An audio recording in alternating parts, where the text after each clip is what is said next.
घर में बहुत सारा खुशियाँ आ जाता है जब कोई बंदा सरकारी नौकरी पे लग जाता है।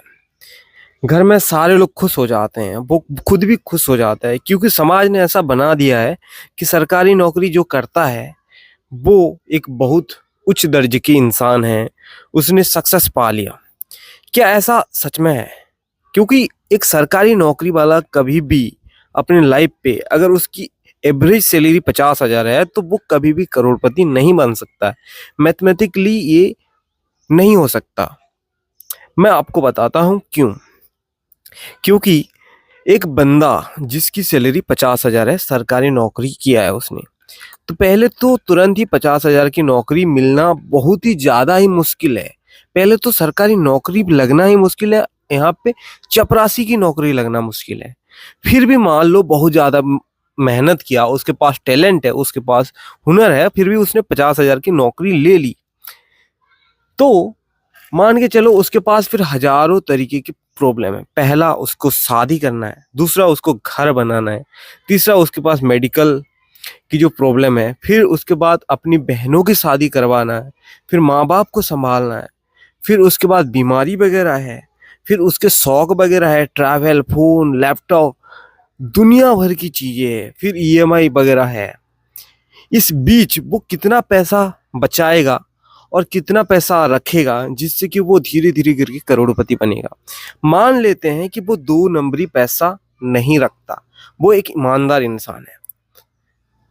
तो ईमानदार इंसान कभी भी करोड़पति बन ही नहीं पाएगा।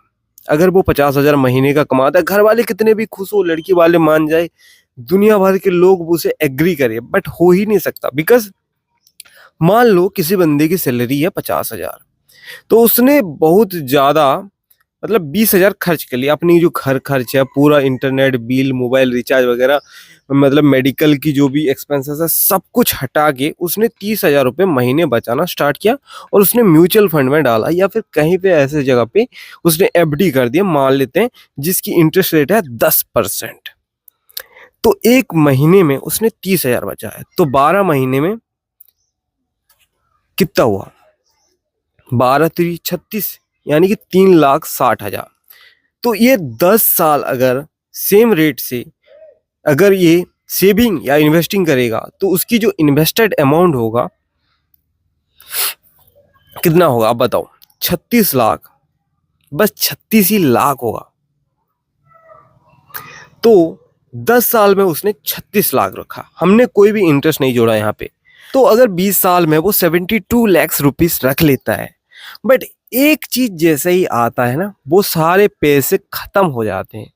बहनों की शादी, भाई की शादी, पापा की बीमारी, कार लेना है 20 लाख की, घर लेना है 3 करोड़ की, फ्लैट लेना है 1-1 करोड़ की। कोई भी ऐसा शौक आ गया, कोई भी ऐसा चीज आ गया तो पूरा पैसा खत्म। इसीलिए ना बंदा करोड़पति बनते बनते फिर रह जाता है। तो इसका सॉल्यूशन क्या है? आप ध्यान से सोचोगे तो सॉल्यूशन ये नहीं है कि हम ज्यादा से ज्यादा पैसे बचाएं। ऐसा कभी हो ही नहीं सकता। पहला सॉल्यूशन तो ये है कि आप 2 नंबरी पैसे कमाओ। 50,000 की जगह पे 4.5 लाख रुपए टेबल के नीचे से ले लो, पहली चीज। दूसरी चीज, अगर आप ईमानदार रहना चाहते हो तो कोई और काम साइड हसल के तरीके से लेना पड़ेगा, जहां से आपको 1-1.5 लाख रुपए कमाना पड़ेगा, जिससे कि आपके जो पैसे इन्वेस्टेड अमाउंट है वो बढ़े। जहां पे 30,000 आप इन्वेस्ट करते हो, वहां पे 3 लाख रुपये आप 3 लाख रुपये इन्वेस्ट कर पाओ, जिससे कि आपकी जो ग्रोथ है जल्दी जल्दी हो। मान लो कि 3 लाख रुपए आप इन्वेस्ट करते हो पर मंथ, एक साल में आप 36 लाख रुपए इन्वेस्ट कर दोगे। 10 साल में 3.6 ईयर, फिर इंटरेस्ट है, उसके बाद फिर आपको जो भी प्रॉफिट मिलेगा म्यूचुअल फंड में, वो अलग चीज है। बस आपकी जो कैपिटल होगा वो इतना बन जाएगा। तो आप खुद ही समझदार हो, आप खुद ही सोचो। वीडियो अगर अच्छा लगा तो लाइक कीजिए। कोई भी सवाल है या फिर कोई भी सुझाव है तो कमेंट जरूर से करना।